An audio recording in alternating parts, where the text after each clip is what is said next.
In this video, we're going to be talking about how to use Shein new user free item trick. So let's get straight into the video.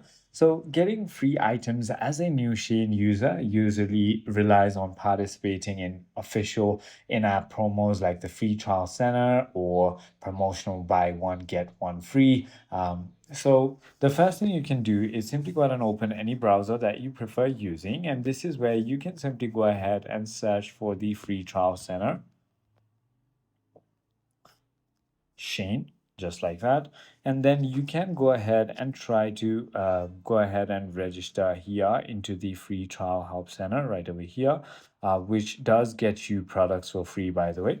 If that is not the case, then what you can do is simply go ahead and open your Shein.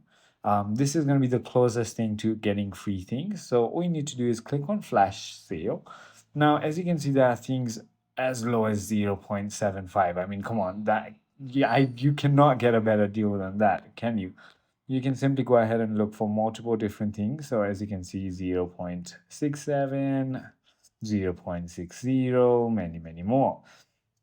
I hope this video clarifies everything for you. If you have further more queries, feel free to comment down below and I'll see you on the next one.